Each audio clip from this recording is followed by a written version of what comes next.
What's happening, guys? Welcome to Let's Talk Comics, and today I want to talk about Top 10.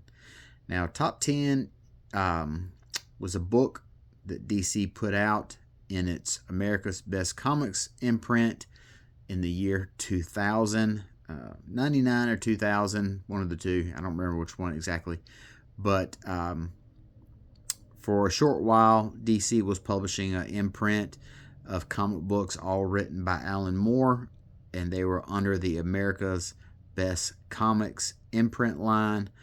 And Top 10 was one of my favorite ones. They had a couple other strong ones, like Promethea, Tom Strong. There was another one that was about a boy genius. I can't think of the name of that one right now. But all of them were written by Alan Moore, and they were all really, really cool. Probably Tom Strong was the one that people know of the most. I think Tom Strong has had maybe a couple appearances in the DC universe somehow or another. But Top 10 was one that was really unique and very quirky. Basically, the gist of Top 10 was there is a city called Neapolis. I think that's how it's pronounced. And everybody in that city is a superhero or a supervillain, or they are some sort of costume adventurer or mad scientist. And essentially the whole city of Neapolis is populated by every type of comic book character you can imagine. You know, you have superpowered pets, you have retired evil geniuses, you have people from other dimensions, other realities. So you have that one big melting pot in that city. And Top 10 is about the police force in that city. And so basically what you get is in the first issue, we meet one of the main characters. Her name is Toy Box, and that's who we see right here.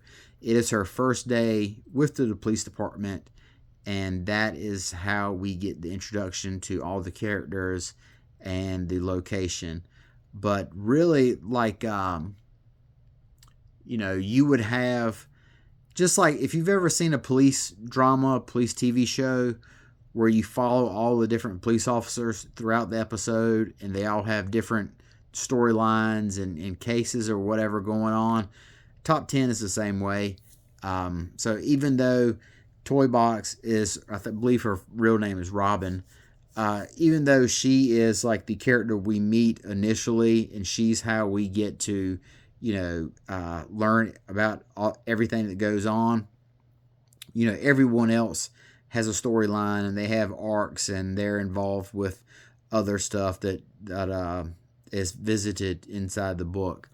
But Top 10 is really like a love letter almost to superheroics, superheroes, the costume scientists.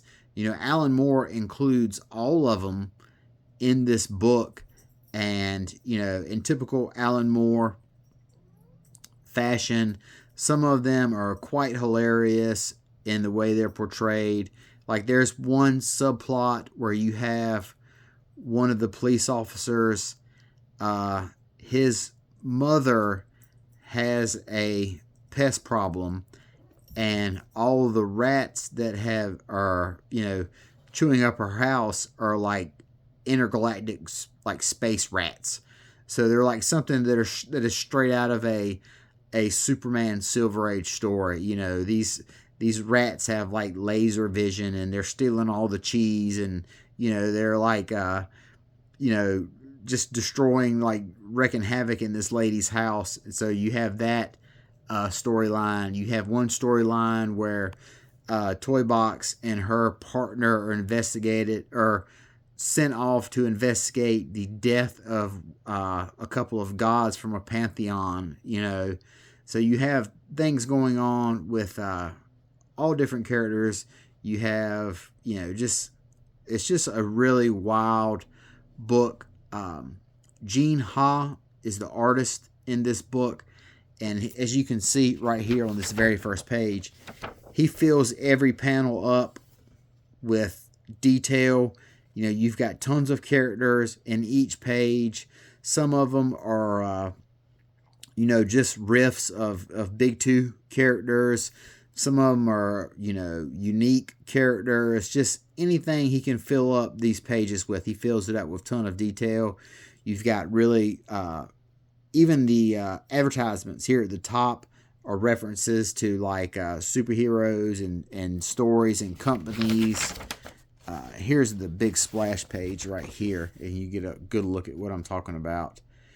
You know, just really beautiful artwork by Gene Ha, and the other fellow's name is Xander Cannon. But just chock full pages, full of detail, full of really weird and unique looking characters.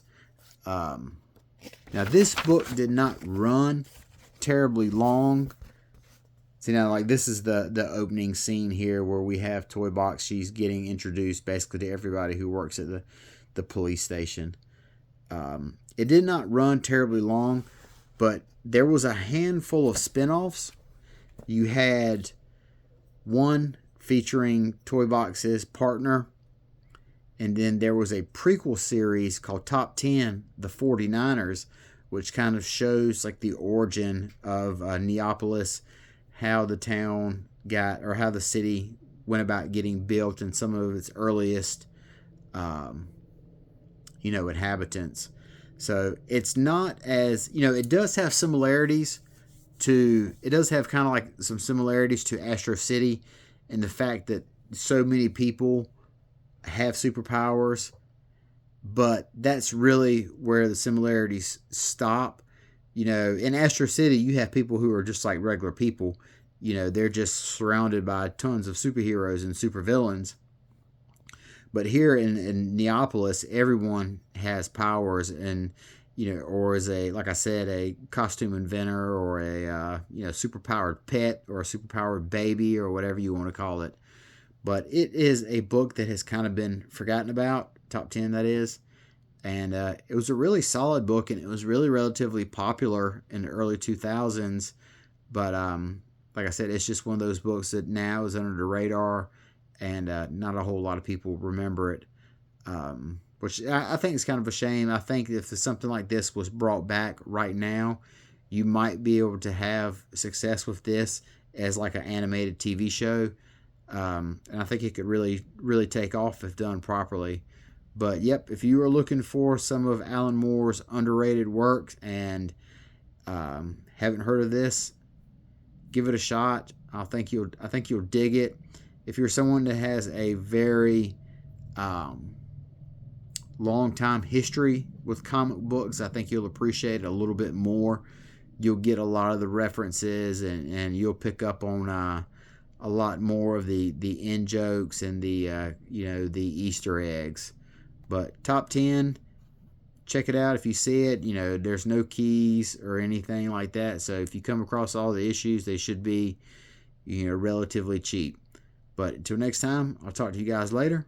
Have a good night. Bye bye.